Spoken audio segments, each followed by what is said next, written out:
Queridos irmãos, paz e alegria em nossos corações, sejamos todos bem-vindos à nossa casa. Para darmos início à nossa reunião, nós vamos ler uma mensagem do livro Sinal Verde, psicografado por Francisco Cândido Xavier, pelo Espírito André Luiz. Lição 26, em torno da felicidade. Em matéria de felicidade, convém não esquecer que nos transformamos sempre naquilo que amamos. Quem se aceita como é, doando de si a vida o melhor que tem, caminha mais facilmente para ser feliz como espera ser. A nossa felicidade será naturalmente proporcional em relação à felicidade que fizermos para os outros. A alegria do próximo começa muitas vezes no sorriso que você lhe queira dar. A felicidade pode exibir-se, passear, falar e comunicar-se na vida externa, mas reside com o endereço exato na consciência tranquila. Se você aspira a ser feliz e traz ainda consigo determinados complexos de culpa, comece a desejar a própria libertação, abraçando no trabalho em favor dos semelhantes o processo de reparação desse ou daquele dano que você haja causado em prejuízo de alguém. Estude a si mesmo, observando que o autoconhecimento traz humildade, e sem humildade é impossível ser feliz. Amor é a força da vida, e trabalho vinculado ao amor é a usina geradora de felicidade. Se você parar de se lamentar, notará que a felicidade está chamando o seu coração para a vida nova. Quando o céu estiver em cinza, a derramar-se em chuva, medite na colheita farta que chegará do campo e na beleza das flores que surgirão no jardim. Meus irmãos, nesse momento, com os pensamentos elevados ao nosso amado Mestre Jesus, oremos juntos. Amado Mestre Jesus, amigo, companheiro de todas as horas, graças te damos, Senhor, por aqui nos encontrarmos, nesta casa de luz e caridade, buscando, Senhor, através do conhecimento, consolador, esclarecedor e libertador da doutrina espírita, os recursos necessários para o nosso processo evolutivo, para a nossa transformação moral, que se fazem tão necessários. Que tenhamos mentes e corações abertos a todo aprendizado da noite de hoje e que a nossa querida irmã responsável pelo estudo, possa receber e perceber todo o amparo da espiritualidade amiga, servindo de fiel intérprete da mensagem da noite de hoje, falando aos nossos corações aquilo que necessitamos ouvir. E assim sendo, Senhor, que em Teu nome possamos dar por iniciada a nossa reunião da noite de hoje. Que assim seja. Meus irmãos, agora nós vamos ter a divulgação da obra espírita. E hoje nós trazemos como sugestão este livro, esta obra, Manual Prático do Espírita, de Ney Prieto Pérez, editora Pensamento, Guia para a Realização do Autoaprimoramento com base na doutrina dos Espíritos. E quando a gente vê, às vezes, o título manual, né, às vezes a gente causa uma estranheza. Inclusive, quando nós vimos esse livro na prateleira de uma livraria, que não era nem livraria espírita, era uma livraria convencional, nos chamou a atenção pelo estranhamento que o título causou. Mas quando a gente foi pegar para folhear e ver o conteúdo, a gente viu que era um livro bastante interessante e muito baseado, né, na codificação espírita, nas obras de Allan Kardec. E no verso, né, do livro, lá no final, nós temos um resuminho do conteúdo dizendo assim: o Manual Prático do Espírita é um roteiro escrito para orientar todos os que estiverem dispostos a participar decididamente da transformação da humanidade, impulsionando o processo evolutivo dentro de si mesmos e escolhendo como modelo a ser imitado o meigo nazareno, caminho, verdade e vida, cujos exemplos e ensinamentos devem constituir a única norma a ser seguida para nos prepararmos a nós e ao mundo em que vivemos para o terceiro milênio que se aproxima. Então, a gente quis trazer esse livro já entrando no clima do próprio tema do estudo, porque é um livro que vai nos ajudar com dicas, né, e sugestões e orientações, algumas de natureza muito prática, no nosso processo de reforma íntima, de mudança interior, que se faz tão necessário. E nós, inclusive, já utilizamos o conteúdo dele e pegamos algumas partes, como tema de palestra aqui de reuniões públicas nossas há alguns anos, e também na nossa mocidade, já faz um bom tempo, né? Mas nós chegamos a estudá-lo sistematicamente com os jovens, e foi uma experiência muito enriquecedora. Ele se divide em 3 grandes partes. A primeira parte tem como título As Bases do Transformar-se. A segunda parte, o que se pode transformar intimamente. E a terceira parte, os meios para realizar as transformações. Então vejam que tem um encadeamento bastante lógico. Então fica aí como sugestão, Manual Prático do Espírita, de Ney Prieto Pérez. Bem, meus irmãos, agora nós vamos para a parte principal da nossa reunião, que é o nosso estudo, a nossa palestra. Hoje nós estamos recebendo com muita alegria, muito carinho, nossa irmã Rita Arruda, nossa amiga lá do Centro Espírita Amor à Verdade, tá? Que fica situado a Rua Felipe Cardoso, 922, em Santa Cruz, vizinho aqui nosso, né, em frente ali ao SEDEX. E nós estamos continuando o 5º mês do Projeto Educativo Doutrinário, nosso PED, A Fé Ativa Construindo uma Nova Era, ano 2. E hoje o tema será: por que é tão difícil mudar? Então vamos vibrar com a nossa irmã. Boa noite.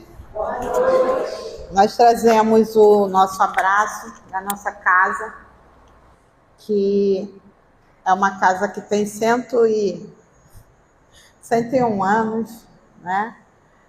E é de oportunidade maravilhosa para nós estarmos aqui. A casa tem 101 anos e nós nem sei quanto temos e estamos na luta pela nossa mudança. E há algum tempo eu ando ouvindo as pessoas falarem assim: doutrina espírita, estudar doutrina espírita, palestra espírita, principalmente por palestra espírita. Palestra espírita é mais do mesmo. Vocês já ouviram isso? Eu tenho ouvido isso muito. É mais do mesmo. Sempre está falando a mesma coisa, sempre está chovendo no molhado, sempre está falando de mudança, de amor ao próximo, de caridade, disso, daquilo outro. Mas será por quê que é mais do mesmo? Porque nós ainda somos os mesmos. A nossa mudança é a passos de formiga e sem vontade, né? Então, a gente tem que ouvir mais do mesmo em muitas encarnações, em muitas oportunidades, porque a gente ouve o mais do mesmo e poucas vezes a gente aproveita esse mais. Quando se fala em mudança, a gente tem a certeza de que, quando eu falo a gente, eu estou falando um pouquinho de mim, tá? Eu tenho a certeza que falta muito. Que às vezes a pessoa vê a gente tendo a oportunidade de estar falando, conversando, fala assim, já é uma... Principalmente as pessoas que adentram a casa e tem pouco tempo de doutrina, pouco tempo de caminhada, aí vê a gente aqui falando, né, e fala assim, lá, eu quero ser igual aquela lá, né, já evoluiu, já está lá falando lá na frente, já é um espírito de luz, alguém, não, muito pelo contrário. E aí, quando temos a oportunidade de conversar sobre mudança, até me lembro de uma jovem que foi na nossa casa, na penúltima terça-feira, que foi a Júlia Vasconcelos, que eu vi que ela veio aqui também, né? E a Júlia falou sabiamente para a gente lá, que ela foi lá para falar, nós estamos no mês de evangelização, e ela foi lá para falar da evangelização dos pais. E aí ela falou, quando fala-se de evangelização, a gente lembra da turminha de evangelização, as criancinhas, todo mundo sentadinho lá, as responsáveis elaborando seus estudos, seu planejamento para que aquilo tudo aconteça da melhor forma, a contento, segurando as crianças de alguma forma. Mas quando se fala evangelização, é um sentido muito amplo. E evangelização é para cada um de nós, sempre, porque somos crianças de Jesus. Olha que bonitinho que ela falou. Eu gravei por causa disso. Nós somos crianças de Jesus. Então estamos sempre na luta pela mudança, na luta pela evolução e tentando nos evangelizar, buscando, porque eu acredito que é uma busca incessante, não é só para uma vida, é para muito tempo. Aí achei lindo ela falar que nós somos crianças de Jesus, que isso fique gravado, né, dentro de cada um de nós, que somos crianças de Jesus e que temos que evoluir, e evoluir é mudar. E por que é tão difícil mudar? Né? Porque uma das coisas que a gente tem necessária no dia a dia é a vontade. Todo mundo tem vontade, não tem? Nem que não seja de mudar. Mas a gente tem vontade de comer coisas maravilhosas, a gente tem vontade de ir a lugares especiais, de estar com pessoas, vontade de estar com aqueles que já partiram e que a doutrina já nos mostrou que é possível estar com eles. Hoje, em sentimento verdadeiro, amanhã ao lado, com certeza. E a transformação moral tem que ser uma vontade nossa. Transformação moral, sair da zona de conforto, espanar o ego da nossa vida, o auto-amor e o autoconhecimento. Só precisa disso.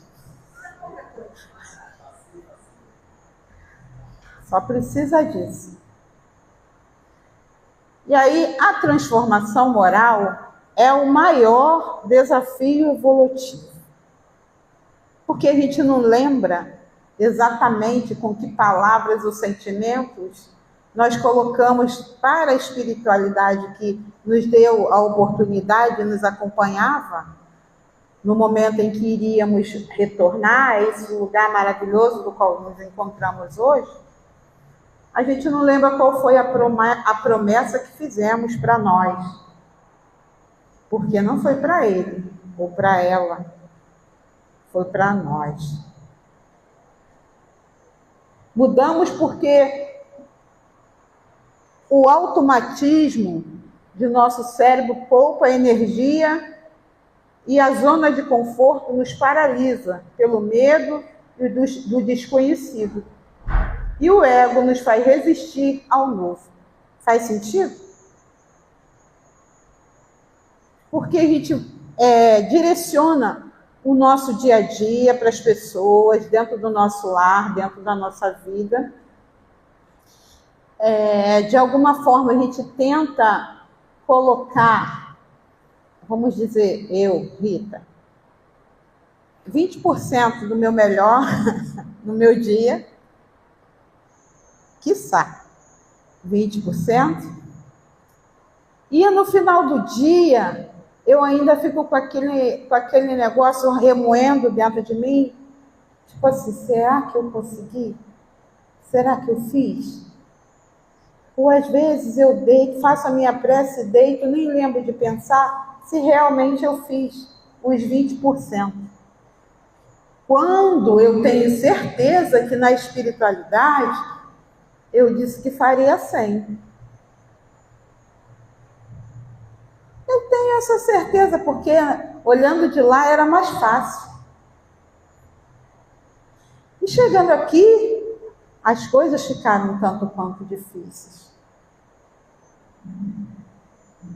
E superar essas barreiras exige o auto-amor e o autoconhecimento, ensinado por Jesus.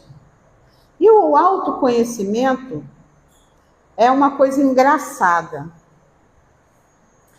porque muitas das vezes a gente faz coisas que a gente acha que não faria.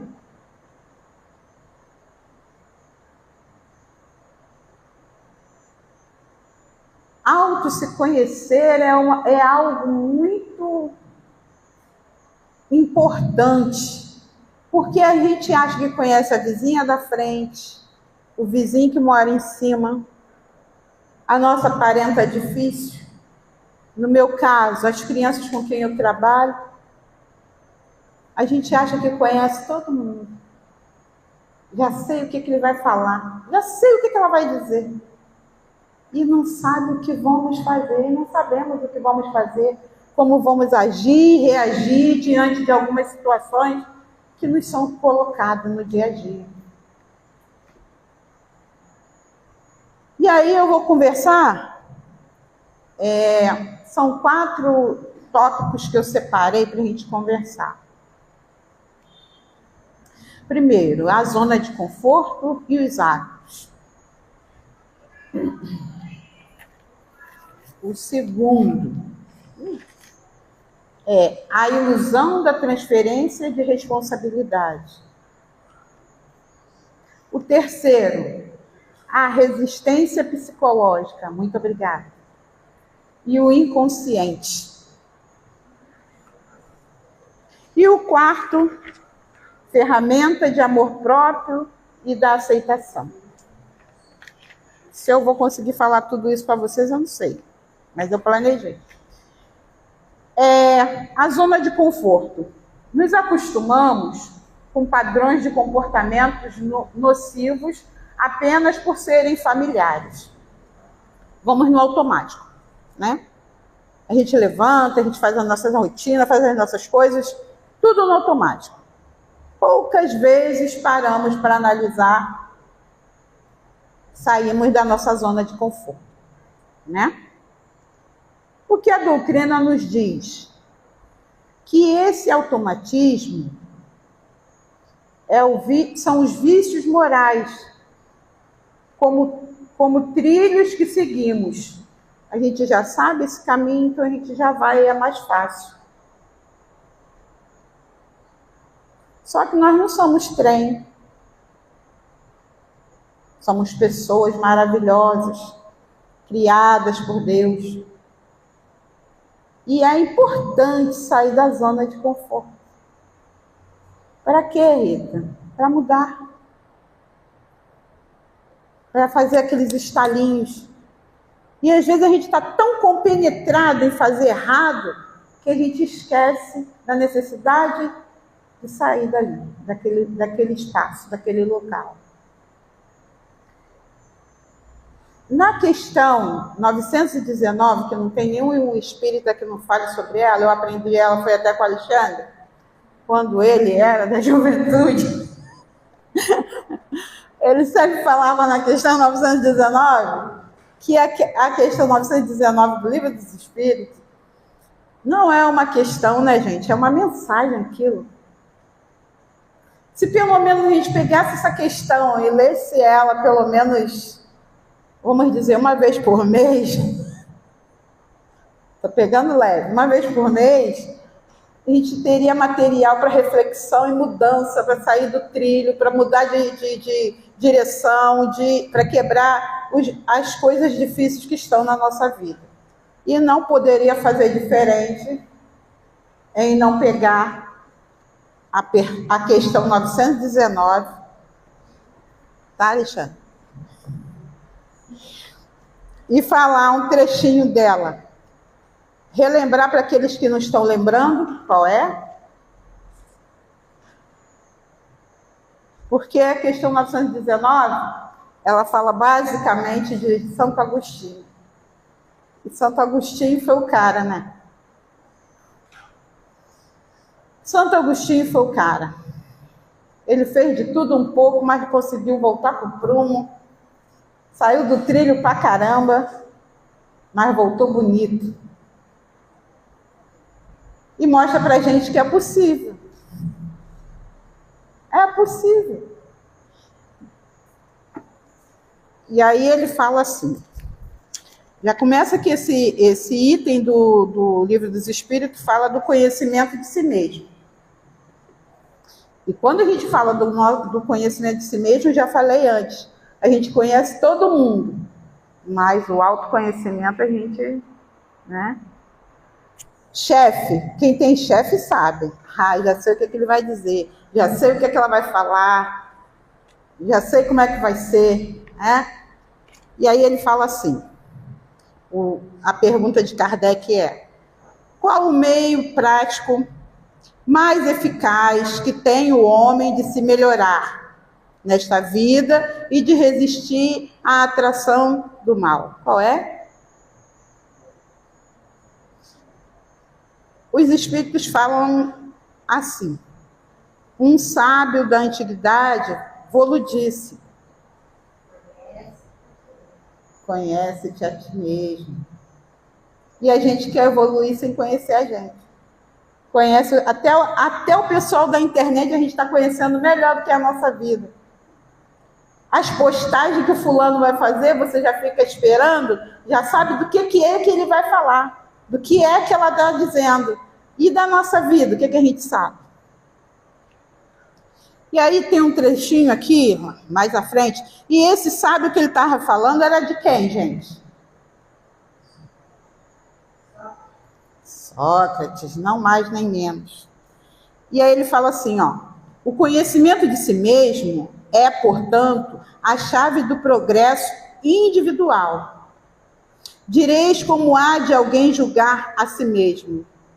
É uma pergunta. Não aí a ilusão do amor próprio para atenuar as faltas, torná-las desculpáveis? O avarento se considera apenas econômico e previdente. O orgulhoso julga que em si só há dignidade. Isto é muito real, mas tem de um meio de verificação que não pode iludir-vos. Quando estiverdes indecisos sobre o valor de uma ação, vossas ações inquiri com qualificadas e praticadas por outra pessoa. Se censurais noutrem, não na podereis ter por legítima, quando for do seu autor. Pois que Deus não usa de duas medidas na aplicação de uma justiça. Então, se a gente achar que está errado o outro, se a gente fosse fazer com a medida para o outro, achar que está errado, e usar essa medida para nós, estamos errados. Olha que delícia. Olha que coisa boa. A gente tem o livro de receita na mão. para fazer a sopa. E a gente não usa o livro de receita. Mas eu busquei duas caras que têm assim, tiveram a vida pautada em cima das coisas que nós temos hoje. Bem terra a terra, bem próximo do que nós somos. Esses dois caras, eles foram publicanos, trabalharam na época de Jesus, tinha o olho grande, gostava de dinheiro, tinha um que era bem rico. E tu sabe que quando é rico, né? A moral. Estou falando de quem? Estou falando de Zaqueu e estou falando de Mateus. Zaqueu era aquele cara rico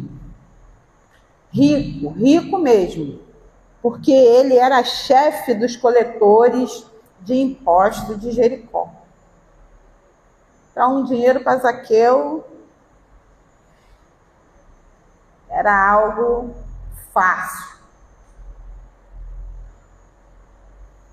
E aí eu trago isso para o nosso dia a dia, que tem algumas pessoas, não muitas, que o dinheiro vem muito fácil, como naquela época.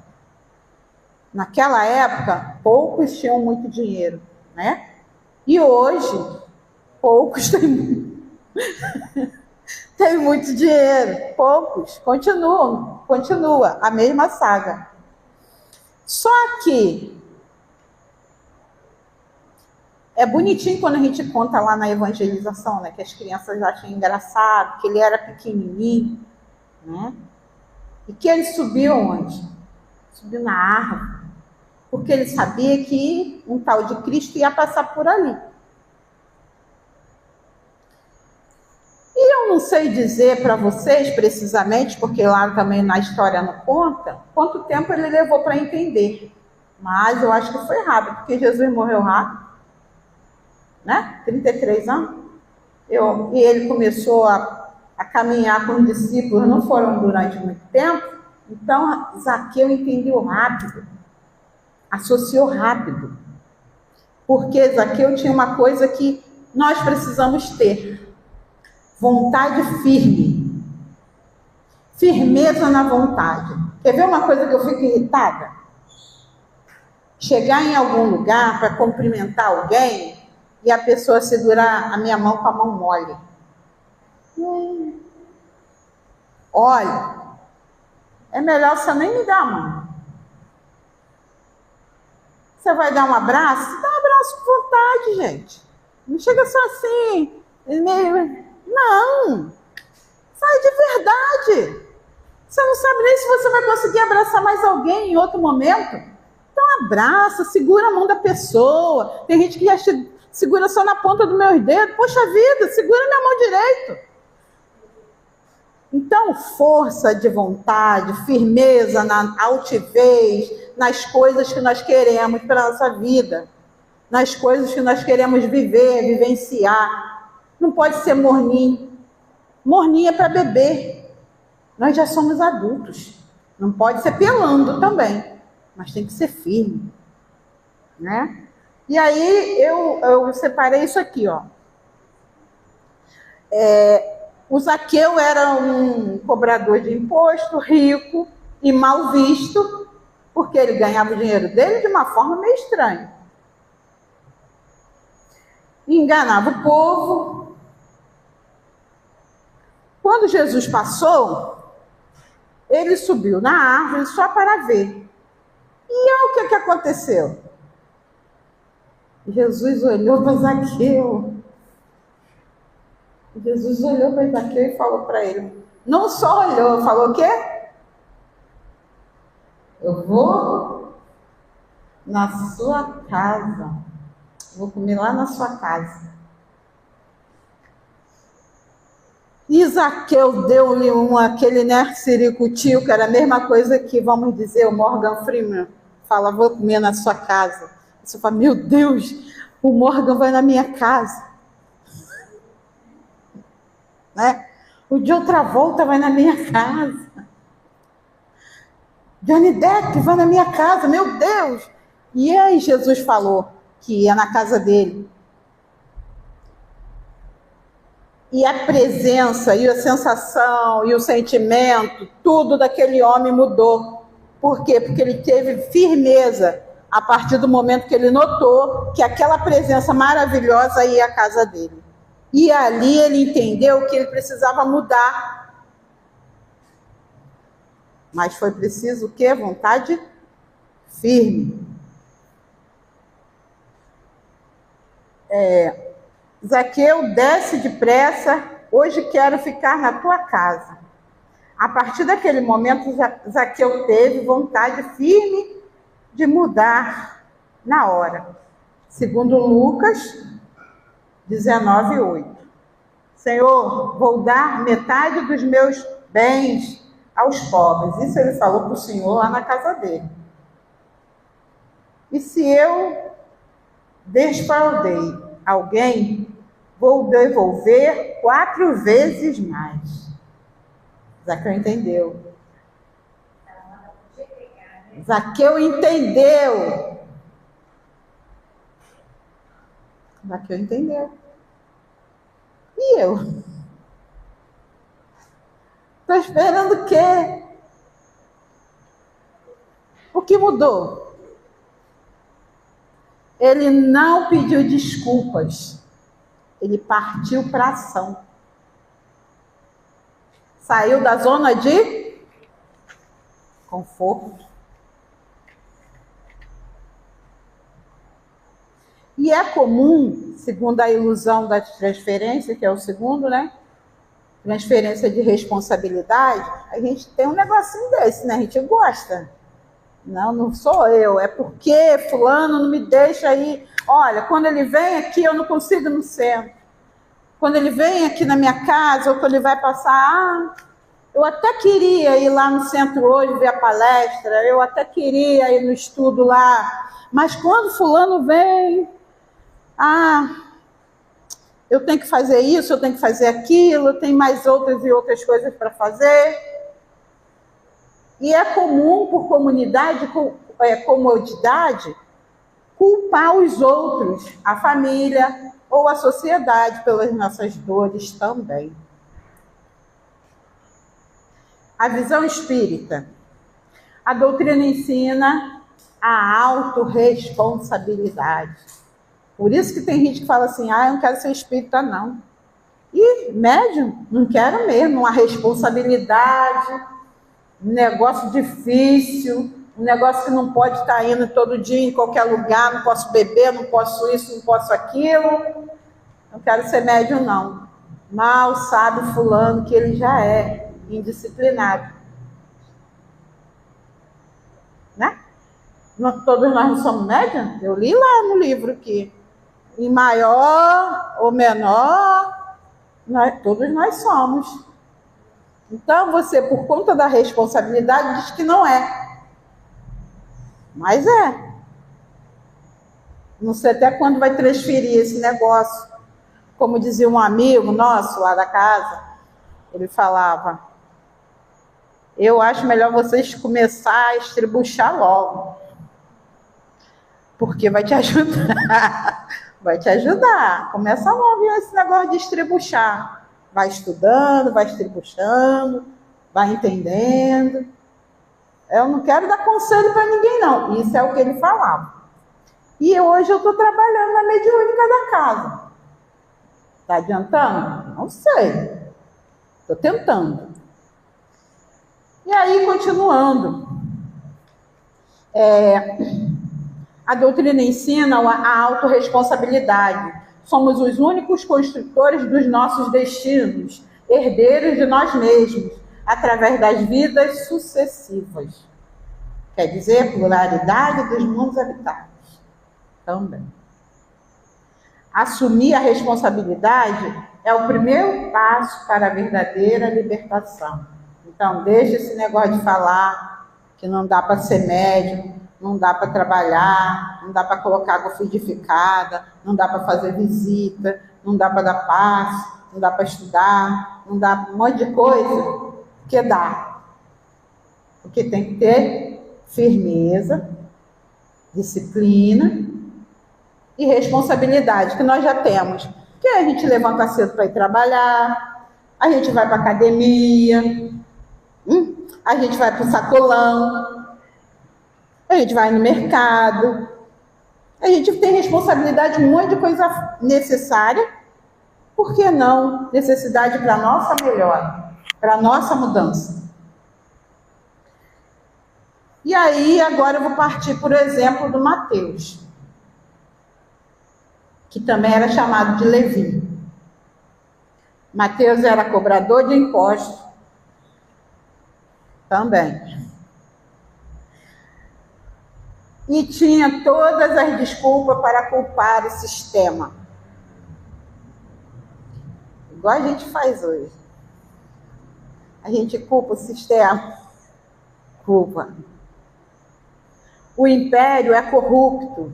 Eu preciso disso para viver. A sociedade é assim.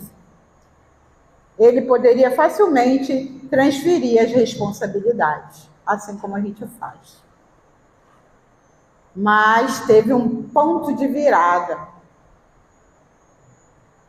Ao ouvir, segue-me. O cara deixou a mesa lá, ó, cheia de dinheiro, cheia de responsabilidade do Império Romano e foi.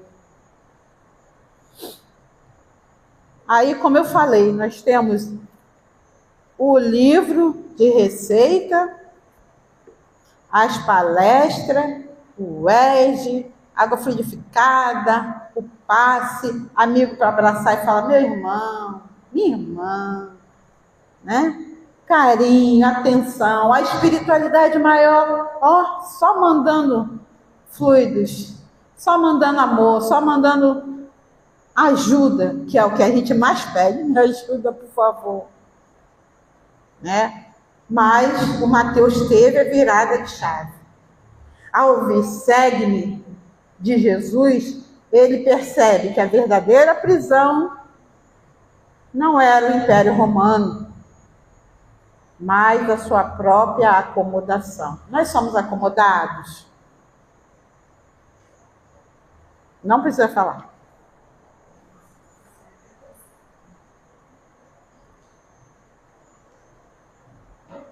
Então, a gente tem o exemplo de Mateus, exemplo de Zaqueu.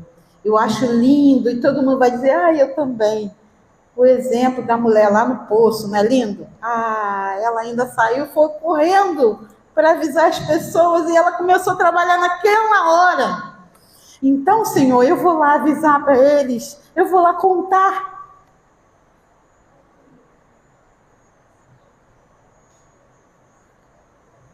A autorresponsabilidade, ele não espera Roma mudar. A gente não tem que esperar o mundo mudar. Porque, como diz aquela historinha da criança que tinha que montar um mapa, não é? Ele tinha que montar um mapa e o pai deu para ele aquilo, vai demorar para fazer isso, toma menino, leva lá, vai montar esse mapa. E em menos de 2 minutos ele voltou com o mapa montado. Por quê? Porque atrás do mapa tinha um homem. E ele montou um homem, rapidinho ele montou o mapa. E é isso. Não era o Império Romano, mas a sua própria acomodação. Ele não espera Roma mudar. Não culpa o governo, não dá desculpa. Ele se levanta, deixa a mesa de cobranças e assume a gestão da própria vida. É isso que nós precisamos fazer. Assumir, que frase bonita. Assumir a gestão da própria vida. Ó, própria vida.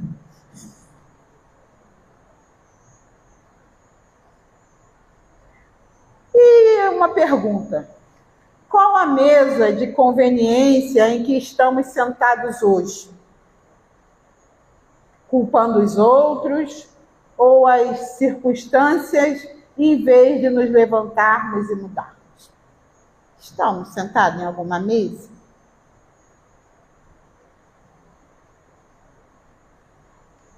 Vamos para a resistência psicológica, que de repente melhora, né? Além dos hábitos da vida, carregamos o acervo de nossas experiências e encarnações, que são aquelas partes importantes que, vez ou outra, chegam na nossa mente, nos lembrando como é que a gente tem que agir diante de algumas situações. Que a gente já viveu, o tal do passado, e a gente já passou por aquele negocinho lá. A gente já sabe como é que dói, né?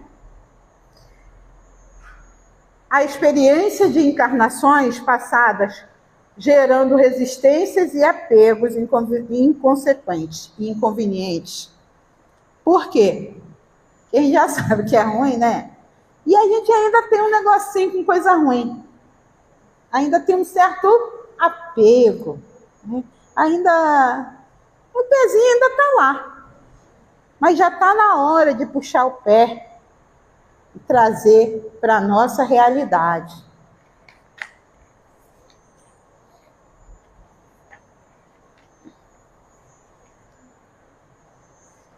Quando o Zaqueu desceu daquela árvore com sentimento e olhar mudado, porque o Cristo queria ficar na sua casa, algo mudou e começa ali um novo sentimento. A tal vontade firme que nós precisamos ter. Tirar o pezinho dali, ter vontade firme, seguir adiante. E a ferramenta do amor próprio e da aceitação. Porque a gente pode se amar. A partir do momento que a gente se ama, a partir do momento que nós direcionamos esse amor para o nosso eu, para a nossa maneira de ser, as coisas ficam mais fáceis, gente. Porque não é passar a mão na nossa cabecinha e falar, coitadinha de mim. Não, é amar de verdade. Amar no sentido de ter essa mudança, de progresso. É um processo contínuo em que a mudança não deve gerar culpa pelo que ainda não conseguimos modificar, mas ficar no caminho e lutar por isso. No Evangelho, ele nos solicita a nos acolher, compreender e encoraja a nós mesmos, assim como ele como Jesus fazia com todos. A transformação não é um sentimento solto e repentino, mas a prática diária do bem e do autoaperfeiçoamento constante. E aí eu trouxe uma leitura que vocês já devem ter visto, que chega a ser até poética.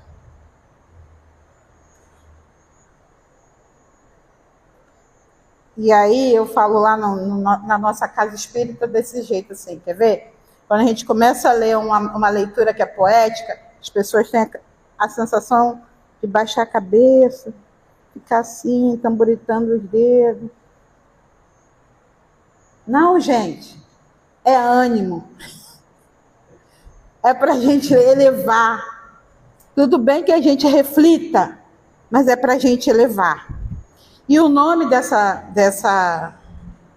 leitura, desse livro Fonte Viva, é a leitura 50. Quando vocês chegarem em casa, vocês dão uma lida, tá? Ela é um pouco grandinha, mas ela é tão maravilhosa. E isso, eu achei, por acaso, no dia do nosso estudo da mediúnica, quarta-feira. Eu falei, vou levar lá para o céu que essa mensagem tão linda tem a ver com o que a gente vai conversar. Então, fala assim, Irmãos, quanto a mim, não julgo que haja alcançado a perfeição. Mas uma coisa faço, e é que, esquecendo-me das coisas que atrás ficam, avanço para as que se encontram diante de mim. Paulo, aos Filipenses 3, 13 e 14. Na estrada cristã, somos defrontados sempre por grande número de irmãos que se aquietam à sombra da improdutividade, declarando-se acidentados por desastres espirituais. É alguém que chora a perda de um parente querido, chamado a transformação do túmulo. É o trabalho que se viu dilacerado pela incompreensão de um amigo. É o missionário que se imobilizou à face da calúnia. É alguém que lastima a deserção de um consórcio da boa luta. É o operário do bem que clama indefinidamente contra a fuga da companheira que lhe percebeu a dedicação afetiva.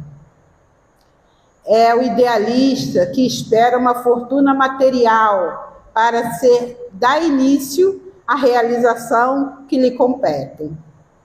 É o cooperador que permanece na expectativa do emprego, ricamente remunerado para consagrar-se às boas obras. É a mulher que se enrola no cipoal da queixa contra os familiares incompreensivos. É o colaborador que se escandaliza com os defeitos do próximo, congelando as possibilidades de servir. É alguém que deplora em um erro cometido menos pensando na bênção do bem em remorso desfrutado. O passado, porém, se guarda as virtudes da experiência. Nem sempre é o melhor condutor da vida para o futuro.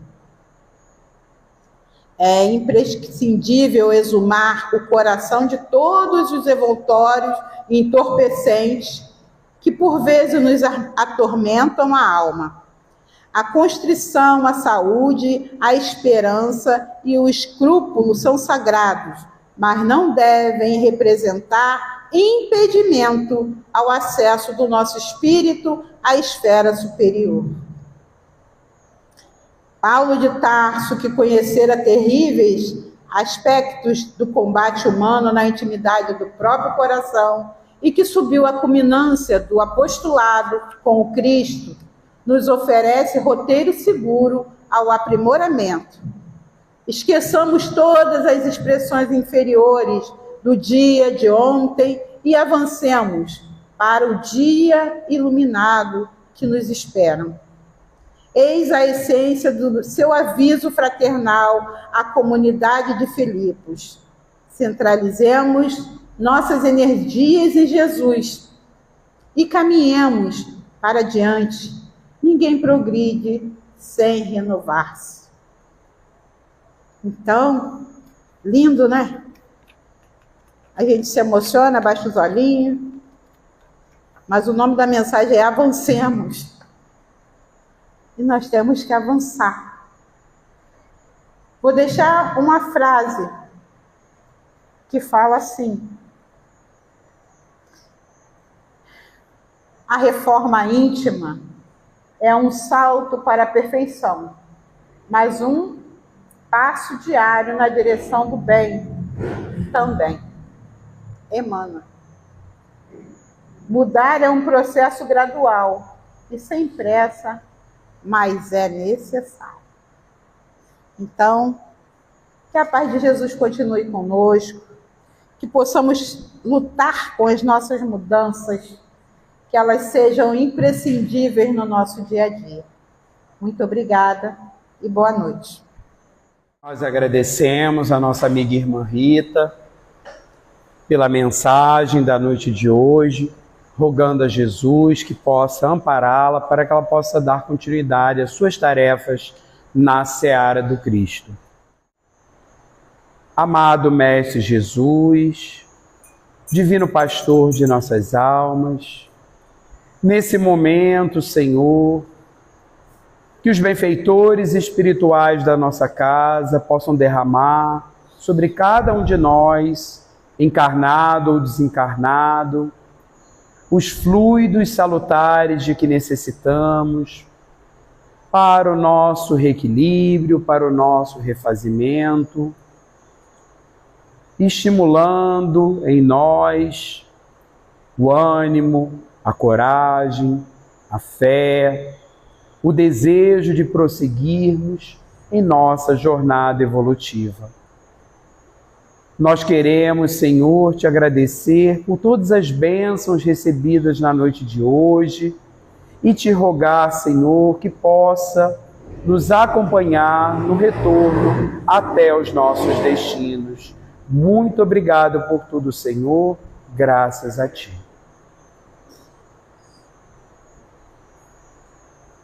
Agradecemos aos irmãos a presença fraterna, não apenas hoje, mas queremos aproveitar para agradecer a todos aqueles que puderam estar aqui no sábado passado, junto conosco, comemorando os 83 anos da nossa casa, os 79 anos da nossa mocidade, e que nós possamos estar juntos novamente na próxima semana. Muita paz.